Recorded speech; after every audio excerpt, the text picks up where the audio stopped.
Shalom Bapak Ibu Saudara terkasih dalam Tuhan.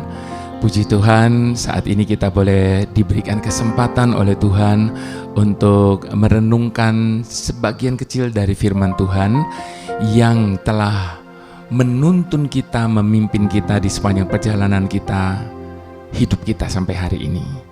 Nah, Bapak Ibu Saudara, rancangan Tuhan itu memang sulit untuk terselami. Kenapa? Karena firman Tuhan sudah ingatkan kepada kita, adapun jalannya, pikirannya, dan rancangannya jauh lebih tinggi daripada setiap kita. Itu sebabnya jangan pernah mencoba untuk memahami segala yang Tuhan buat dalam hidup kita. Tidak terselami, Bapak Ibu Saudara. Sebab memang bukan bagian kita untuk memahami setiap jalan-jalan dan rancangannya atas hidup kita. Bagian kita adalah apa? Bagian kita adalah percaya, setuju dengan Tuhan. Namun sayangnya Bapak Ibu Saudara, ada banyak orang seringkali berdebat dengan Tuhan tentang apa yang Tuhan rancangkan, apa yang Tuhan sediakan dalam kehidupannya. Bapak Ibu Saudara, jangan pernah coba untuk protes. Satu kali Ayub ada protes sama Tuhan. Dia mengajukan begitu banyak pertanyaan kepada Tuhan. Namun tidak ada satupun pertanyaan Ayub yang dijawab oleh Tuhan. Tapi Tuhan menjawabnya dengan mengingatkan dia akan kekuasaannya atas alam semesta. Bukan tandingan kita, Bapak Ibu Saudara, untuk berdebat dengan Tuhan. Bagian kita sekali lagi adalah setuju dengan Tuhan, whatever. Nah, Bapak Ibu Saudara, tema kali ini berdebat dengan Tuhan. Dan sebelum kita membahasnya lebih lanjut, mari kita satukan hati, kita berdoa terlebih dahulu. Bapa sumber segala hikmat, harus kami akui Tuhan di hadapan-Mu saat ini, bahwa jalan-jalan-Mu tidak terselami oleh pikiran kami yang sederhana ini. Terlalu tinggi, terlalu dalam jalan pikiran-Mu Tuhan. Kami percaya apapun yang Kau sedang buat atas hidup kami hari ini, itu adalah bagian dari rencana-Mu atas hidup kami. Itu sebabnya sekalipun kami belum bisa memahami akan apa yang Kau buat dalam hidup kami, kami tetap mau setuju dengan Engkau Tuhan. Dijauhkan daripada setiap kami untuk berdebat dengan Engkau. Dijauhkan dari setiap kami untuk protes, mengeluh, dan menggerutu di hadapan-Mu Bapa. Terima kasih Tuhan, biarlah Engkau berbicara secara khusus kepada kami saat ini, lewat indah bersama-Mu ini Tuhan. Dalam nama Yesus, haleluya, amin. Kita buka Habakuk 2, Bapak Ibu Saudara, ayat yang pertama sampai ayat yang kelima. Orang yang benar akan hidup oleh karena percayanya. Demikian judul dari perikop ini. Ayat yang pertama dikatakan, aku mau berdiri di tempat pengintaianku dan berdiri tegak di menara. Aku mau meninjau dan menantikan apa yang akan difirmankannya kepadaku dan apa yang akan dijawabnya atas pengaduanku. Lalu Tuhan menjawab aku demikian, tuliskanlah penglihatan itu dan ukirkanlah itu pada loh-loh supaya orang sambil lalu dapat membacanya. Sebab penglihatan itu masih menanti saatnya, tetapi ia bersegera menuju kesudahannya dengan tidak menipu. Apabila berlambat-lambat, nantikanlah itu, sebab itu sungguh-sungguh akan datang dan tidak akan bertangguh. Sesungguhnya orang yang membusungkan dada tidak lurus hatinya, tetapi orang yang benar itu akan hidup oleh percayanya. Orang sombong dan khianat, dia yang melagak, tetapi ia tidak akan tetap ada. Ia mengangakan mulutnya seperti dunia orang mati dan tidak kenyang-kenyang seperti maut. sehingga segala suku bangsa dikumpulkannya dan segala bangsa dihimpunkannya.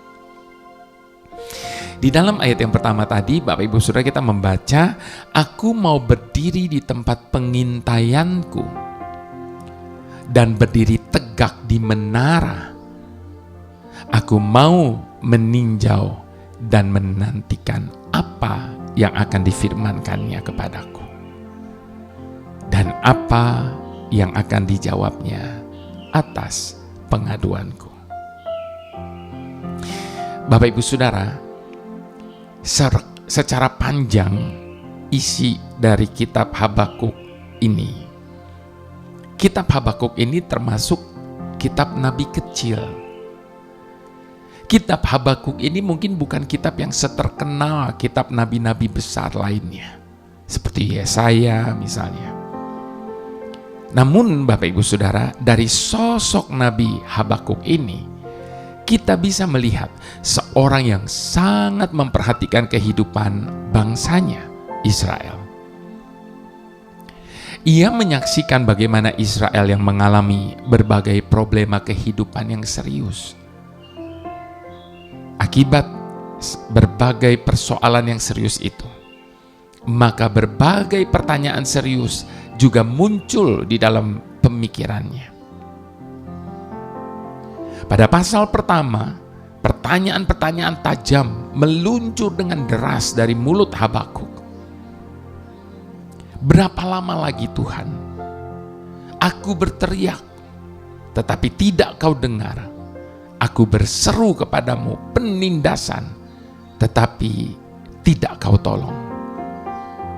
Kita baca tadi di ayat yang ke Habakuk 1 ayat yang kedua.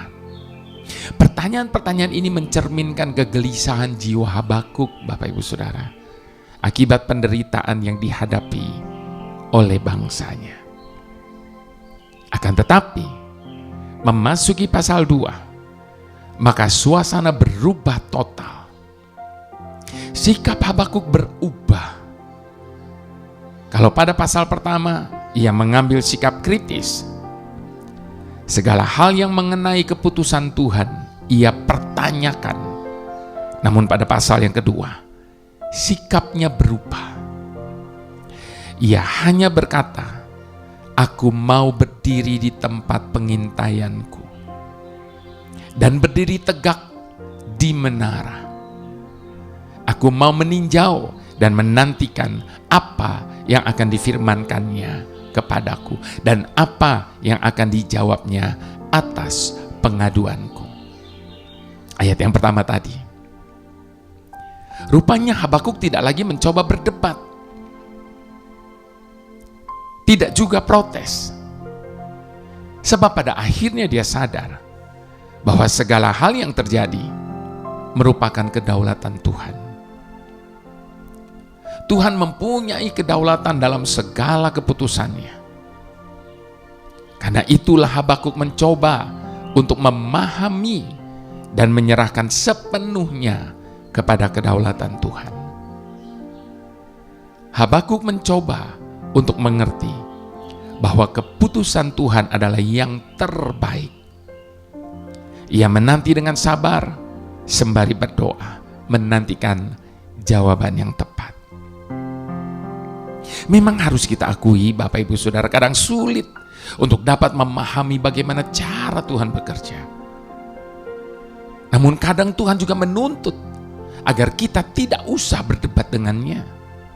Di tengah-tengah ketidakpahaman kita akan cara kerja Tuhan itu, Tuhan hanya minta ketaatan seutuhnya dari setiap kita sebagai umat-Nya. Tidak usah berdebat. Karena sampai kapanpun kita tidak akan mungkin pernah menang.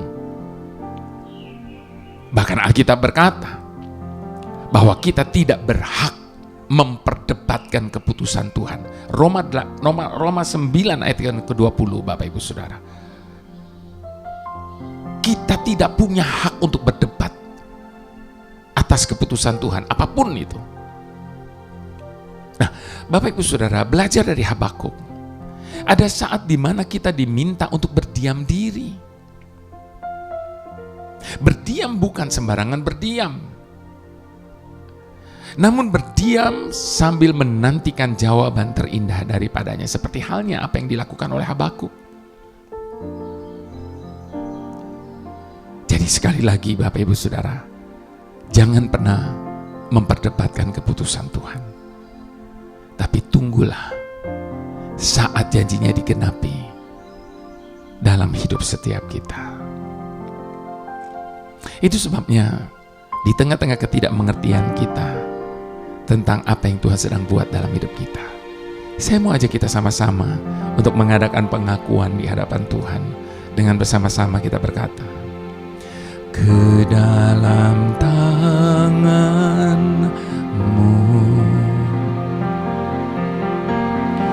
ku serahkan hidupku, Tuhan, ku percaya hanya kepadamu.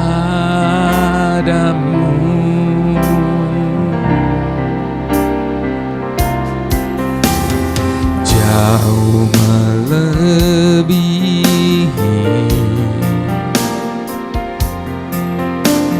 semua yang ku pinta,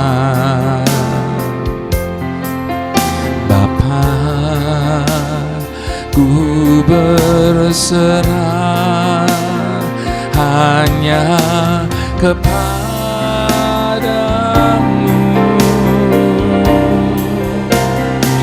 Biarlah kehendak-Mu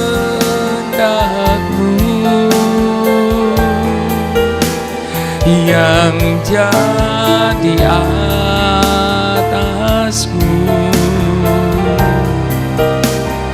Engkau yang mendengar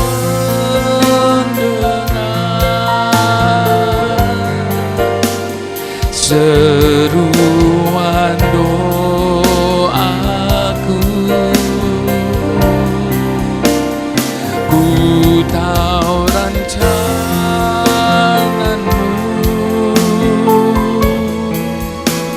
sempurna bagiku, dan aku percaya Tuhan tak pernah salah.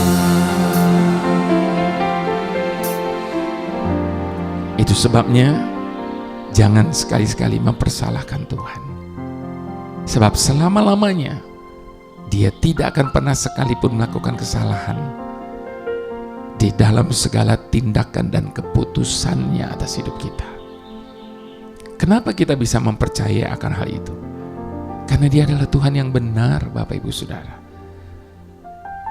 Kebenarannya membuat Dia tidak akan pernah sekalipun melakukan kesalahan di dalam keputusan maupun tindakannya. Itu sebabnya mengerti apa tidak mengerti, tidak usah protes, tidak usah apalagi berdebat, namun setuju saja dengan Tuhan. Maka kita akan melihat pada akhirnya semua yang Dia buat sungguh amat baik. Mari sekali lagi sama-sama katakan, ke dalam tangan-Mu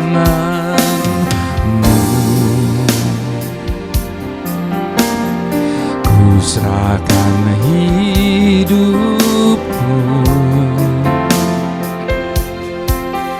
Tuhan, ku percaya hanya kepadamu.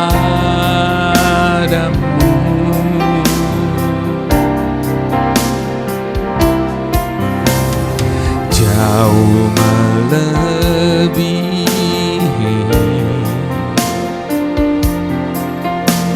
semua yang ku pinta, Bapa, ku berserah hanya kepada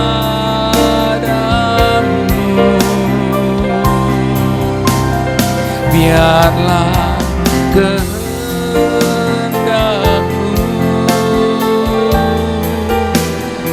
yang jadi atasku. Engkau yang mendengar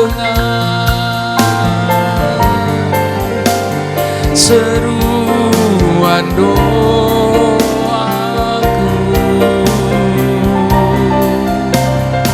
Ku tahu rancangan-Mu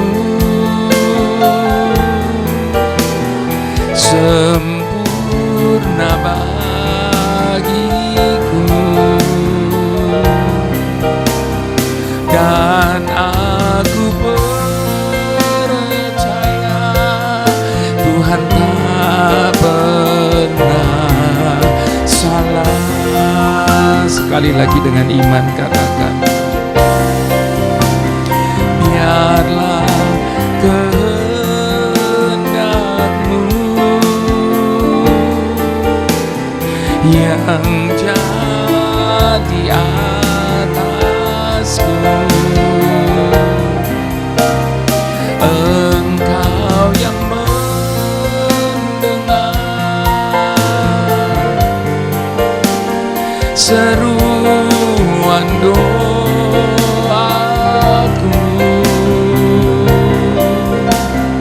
Ku tahu rancangan-Mu sempurna bagiku, dan aku percaya Tuhan tak pernah salah.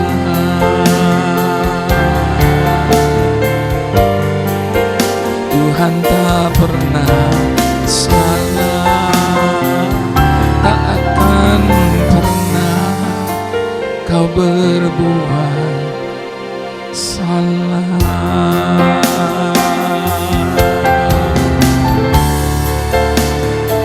Tak pernah sekalipun Engkau berbuat salah.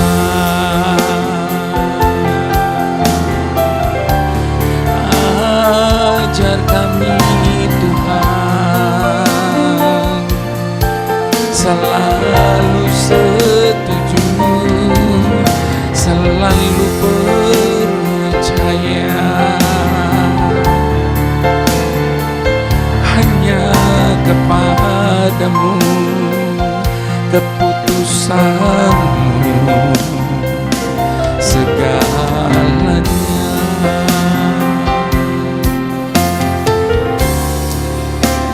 Sebab manusia tidak berkuasa untuk menetapkan setiap langkahnya.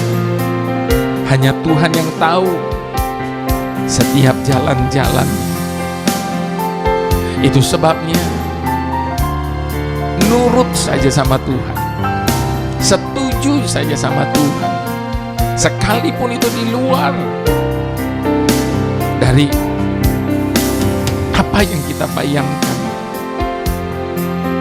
Karena percayalah, ujung-ujungnya Dia akan membawa kita ke tempat yang aman, sebab kita ada di tangan yang benar.